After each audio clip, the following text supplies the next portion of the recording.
Hello everybody, my name is TTV Tettles, and today I am bringing you the Balanced Druid boss by boss, helpful tips and suggestions video for what is effectively going to be Heroic Raid this week. And if you thought that you clicked on Dratnos' YouTube channel, think again, because this is mine now, baby. But yeah, so basically we are here, we're going to talk through some of the bosses, and we're going to talk about some of the talents that you should be looking to run, some helpful tips for you guys. Of course, there is a wowhead variation of this guide. I would recommend going and looking at the wowhead variation of this guide, especially if you're watching this a few days, a few weeks into the future, because there will be mythic tips on that page. There will be better, more well-refined heroic tips, but these are going to be the tips that I would recommend for you guys going into the raid, this most recent reset. Just some things that you should be looking for in terms of your talents or pre-positioning and shit like that.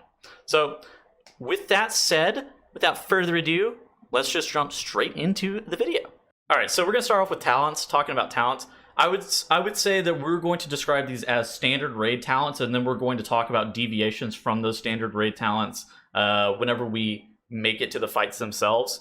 So first and foremost, we have the initial tier 15 row, which is Nature's Balance versus Force of Nature. Warrior Valoon is not really going to see much play.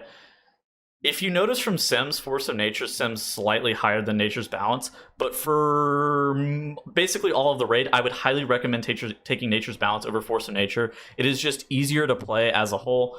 Scales on, it scales in situations where you end up having to multi-target infinitely better than Force of Nature, and is just easier to use as a whole.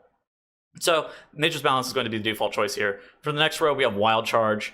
There are situations where Renewal and Tiger Dash can and maybe are better. As for Tiger Dash, I don't really know where that would be better, but Renewal, there will be Sludgefist. I know that Renewal is going to be better, but Wild Charge is going to be the default here. Next up, we got Resto Affinity. Generally, the HPS from Ysera's Gift is greater than the damage reduction from Thick Hide. There's also the discrepancy between Ursul's Vortex and Incapacitating Roar. This makes Resto Affinity the default choice here. If you think that you need the Thick Hide passive because you're taking an insane amount of damage, you may end up needing it, but in reality, the HPS from Ysera's is typically going to be better. After that, we have Heart of the Wild. It's generally stronger than Bash and Mass Entangle for raid bosses, but all can be situationally useful. I would say that this depends on strategies on some fights to whether or not Bash and Mass Entangle are useful. I think that Heart of the Wild is going to be the standard go-to. And if there are situations and strategies where Bash or Mass Entangle are good, I would just recommend taking them. It's not really something that you should consult a guide for. Maybe if there's I need to mass root this ad permanently, ME is always the go-to for stuff like that. After that, we have one of the most fluid and impactful rows, Star-Lord versus Soul of the Forest. I will say that Star-Lord is generally going to be the go-to for raid, but this is one of the most fluid talent rows because Soul of the Forest is going to be largely used on AoE situations because the cleave provided from Soul of the Forest is second to none, and Star-Lord is actively not great on AoE situations because you're not able to maintain high uptime on it whenever you are pressing Starfall. Next up, similar to the Star-Lord versus Soul of the Forest row, we have Stellar Drift versus Stellar Flare. Also a very fluid row. Stellar Flare is typically going to be paired up with Star-Lord as the general go-to, but Stellar Drift is going to be paired up with Soul of the Forest. That is your AoE situation stuff. Stellar Drift is Soul of the Forest. Stellar Flare and Star-Lord is your single target patchwork style stuff. So we're going to talk about the dichotomy of those. Infrequently do they deviate. We're going to talk about situations where they may end up deviating later, but infrequently do they deviate, so these are two builds that you kind of end up playing together. The final row, Solstice. The other options are not super competitive right now. Fear of Valoon may be situationally strong for 1 minute burst windows, but as a whole, I don't really know how competitive the other options are going to end up being, so Solstice is going to be the best AoE and single target go-to. So for all intents and purposes, the standard raid talents, as I would describe them, are Nature's Balance, Wild Charge, Resto Affinity, Heart of the Wild, Star-Lord, Stellar Flare, and Solstice. For legendaries, this is pretty straightforward, but I thought I'd just include this anyways. You basically always play Balance of All Things. There's never really a situation where any other legendary is going to outperform Balance of All Things. Maybe something if Pulsar lined up perfectly, it could outperform Boat due to fight timings. As a whole, Balance of All Things is going to be superior almost every single situation. Time for the important stuff here. We're going to go through all the fights, boss by boss. And first off, we have the initial boss into the raid, Shriekwing. Shriekwing is a largely single target encounter, so I would recommend the standard raid talents for this fight. As for tips, I would say the biggest tips come from the form of like min-maxing your time line of sighting the boss on her Shriek cast. Make sure that you kind of pre-position yourself next to pillars wherever you can. You don't have to be like flush or like tight against the pillar at all times. You can actually be standing like 20 yards away from the pillar and then just move to where you are then line of sight of the boss and then just dip back out so you don't have to be like up in melee too. Making sure that you really maximize your uptime while dodging the sonic screeches and line of sighting the boss is going to be your best way to be able to gain some damage on Shriekwing. Another thing is like bark skin usage. I would really just kind of bark on CD. There's no real intense moment where you're going to need to be saving bark skin for. So utilizing it on CD is going to generally be your best bet. I think that that is going to, as a whole, be something that people should be working towards and looking for going into this whole entire raid tier, is using bark skin more liberally and more frequently, because that is one of the biggest things and biggest problems that I'll see, is that people just aren't bark skinning enough. Second boss of the raid instance is Huntsman Altimor. Basically, this fight is like one main priority target, and then he has dog companions that spawn frequently. Soul of the Forest plus Stellar Drift is probably the talent combo that I'm going to end up running on this fight. The main dog and the boss share HP, so AoEing as much as you can on this fight is quite useful. So for some helpful tips, I would say bark skinning whenever you get targeted by the Sin Seeker arrow. It's like a big arrow that's coming out of the boss. It's like impossible to miss. Pressing bark skin whenever you get targeted by that is going to be a great way to mitigate some damage. Bargas, which is the second dog, has two mechanics that you can assist the group with. First one is the healing ad. Bargas summons a healing ad that comes out of himself, and he walks towards Huntsman. This ad needs to be healed up to maximum HP. This is actually not this is a pretty good time to pop Heart of the Wild and help your healers out by healing the boss. You can also toss them in Innervate if you're looking for that. Or you could just keep DPSing like you are DPS and just say, heal the thing, it's not my job. Or you could be a nice person and actually help a little bit, but pick your battles, I guess. Alright, next up from Barghast is the Shades of Barghast. He summons two copies of himself that gain a stacking increased damage taken buff for each unique CC that is applied to him, and it also can be like reapplied if, say, the CCs get broken, and they're also beasts. So Hibernate is the first time I've ever recommended using Hibernate in the history of ever. Hibernate actually works quite well on these beasts. So does stuff like Polymorph, Freezing Trap, Fear, a bunch of other stuff. Stacking up the increased damage taken buff on the Shades of Barghast is quite nice. Alright, next boss. We got Hungering Destroyer, which is a largely single target fight. I would say that standard talents are acceptable for this fight. I don't think that you need Stellar Drift, even though this fight is pretty heavy movement. Make sure that you use Wild Charge like, I don't want to say on CD because that's like not exactly what I'm trying to say. Make sure you use Wild Charge very liberally here to be able to move around the room as much as possible.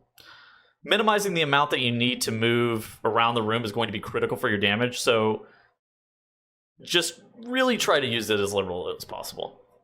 Also, with this fight, there's a lot of damage taken here, so Bark Skin as often as possible as well is going to be something that you should be looking to do. There's like a lot of ticking damage, there's a lot of like orbs spawning on people, there is just like these like lines that get cast on you occasionally. If you get the arrow over your head and you're going to get the line cast on you, also just pop Bark Skin.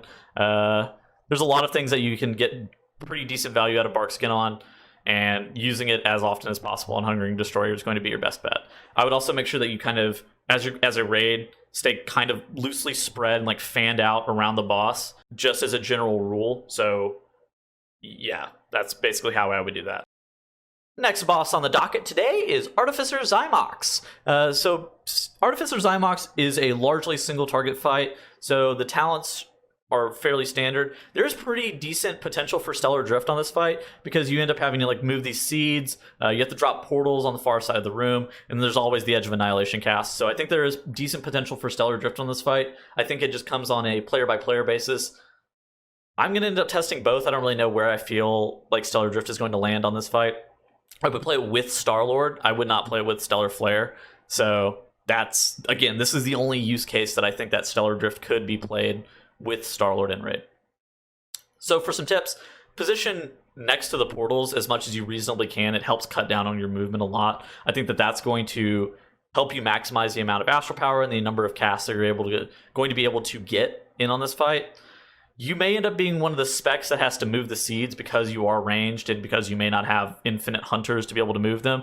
And if this is the case, make sure that you're using Wild Charge or Dash to be able to cross the room quickly to minimize downtime, and then you end up portaling back next to the boss to be able to hit the boss as often as possible.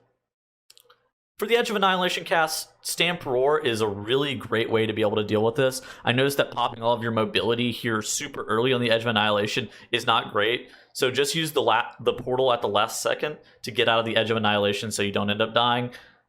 And you could just end up using like Human Form Wild Charge to be able to jump your way out, because some specs are better than you at being able to get out for longer periods of time. Like I know you could Death's Advance it at some point. I don't know if that's still the case, but you could.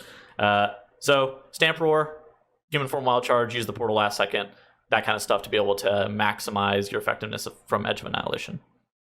For the first AoE fight of the instance, next up is Sun King's Salvation. So this is like a heavy Soul of the Forest, Stellar Drift kind of fight, because this is, if you could make Mythic Plus the raid boss, this would be it.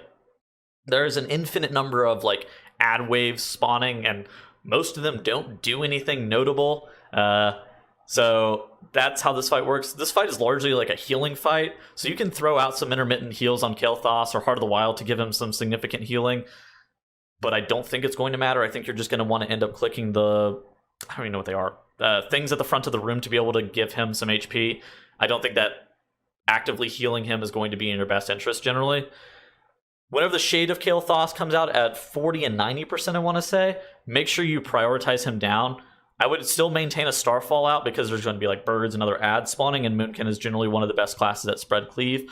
But cleave off of the Shade of Kael'thas, because him dying is the most important thing in the fight from a DPS perspective. Another Moonkin specific tip here is I would say that you make sure that you keep the fixated birds at bay with Ursul's Vortex. So next we got Lady Inerva Darkvein, which I would classify as a single target fight with periodic ad spawns. I'm not really sure what talents you actually end up running on this fight. So during raid testing, we had issues being able to kill the ads with good consistency, so it felt like a Soul of the Forest and Stellar Drift fight, but I could see this being completely wrong and being like incredibly undertuned on Heroic and stuff like that, where the ads just get immediately killed by some shit like a Ret Paladin or an MM Hunter, and then you don't really want to be playing Stellar Drift and Soul of the Forest, so I think that both options are acceptable here. Starlord and Stellar Flare and Stellar Drift and Soul of the Forest. It just kind of depends on how long the ads are going to end up living for, or how quickly they end up dying. I think both builds are acceptable. I would make sure that you're saving damage cooldowns for the third Lesser Sins and Suffering, and it's one of the containers that ends up ramping up is what I mean whenever I'm saying that. I would do some research on the fight if you don't know exactly what I'm talking about. And then, again, Wild Charge frequently, it's the name of the game. Make sure there's like a lot of calculated movement. There's some like circles that you have to soak around the room, and overuse of Wild Charge is always going to be your best friend with something like this. As for the fight that I know the least about, since it's been changed a lot, Council of Blood is a 3-target fight, but the secondary and tertiary targets end up healing after the main target ends up dying, and so you have to go through all 3 targets. Make sure that you don't dot the 3 main bosses. The diminishing returns on Shooting Stars makes it not worth cross-dotting for Moonkin AoE. To single target damage like resource gain, it's just not worth dotting secondary and tertiary targets. It's only going to make you look good on details. Whenever you look back in logs, they're going to remove damage done to healed bosses. It's not really worth doing. The only real advice I have is to quickly swap to the Dutiful Attendant ad whenever it comes out. That's the only real thing that I know about this fight, because they've changed Council of Blood so much that like I still thought that there was the Scarlet Letter mechanic up until like yesterday, so I can't give you great advice on this fight. I do know that don't dot the extra bosses though, which is important. As the fight that I would describe as the most patchwork option in the raid instance, we have Sludgefist as the next encounter. I would actually recommend taking Renewal as a talent option here. Wild Charge is not great, and if you end up getting linked and you end up using Wild Charge, you can end up breaking the chain and killing you and your partner. You shouldn't have to move a ton on this fight as a whole, so Renewal seems like the best option. I also think that Force of Nature and Fury of Elune can actually be pretty sleeper or up to the best options on this fight. I think Force of Nature more likely than not, it's going to be better than Nature's Balance. Fury of Elune, I'm not sure how much better it is than Solstice, but it may end up being better. The reason for that is because there are vulnerability phases for 12 seconds every 60 seconds, and so this fight seems both equally good for Kyrian and Night Fae Moonkin, since we do have damage on our 1 minute windows. Venthyr is probably also not that bad, but as a whole, you get less uses of Venthyr, so I couldn't see it being like that great. It may end up being fine though.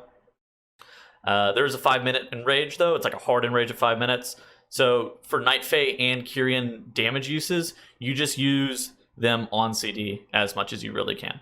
As for Celestial Alignment usage, you should use it at 1 and 4 minutes because you're only going to get 2 uses as a whole, and you want both of them at the vulnerability windows. So making sure that you use both of them at 1 and 4 minutes. So then Convoking with this would be used on pull at 2 minutes and at 4 minutes. So then you can line up your Convoke at 4 minutes with your CA. This is also where you're probably going to Bloodlust, as basically everybody's cooldowns are kind of lining up at this point, and it allows for the best use of CA. Potioning at 4 minutes is also going to be the play for Sludgefist. For the penultimate boss, the Raiden, since we have Stone Legion Generals, I would describe this fight as like intermittent spread cleave. Soul of the Forest and Stellar Drift seem to be the way to go here because of how many ads end up spawning and how often everything ends up going out. You really don't want Stellar Flare. Star-Lord's probably just strictly worse than Soul of the Forest. So those two are... So Soul of the Forest and Stellar Drift are going to be your go-to here. I would make sure that you use Barkskin really liberally on this fight. There's a lot of pulsing damage that comes out quite frequently. So again, like I stated in the Shriekwing section, overuse is better than underuse here. Also, Wild Charge if you get the upheaval on you. Wild Charge if you get the dash on you that puts the bleed on you. Those two things to be able to position quickly are going to be able to maximize your uptime on the boss encounter. Beyond that, there is some controlled AoE sections, but I'm pretty sure that's like a mythic only mechanic, so just kind of go hog wild on AoEing as much as you really can. And yeah, basically the intermissions pad section. So top the DPS meters, save cooldowns for it, use Kyrian, that kind of thing on this fight. The last boss of Raid Instance is Sire Denathrius. Sire Denathrius, I would say, is a priority, one main priority target, and then he has ad spawns in Phase 1 and Phase 2. Phase 3 seems like a single target burn.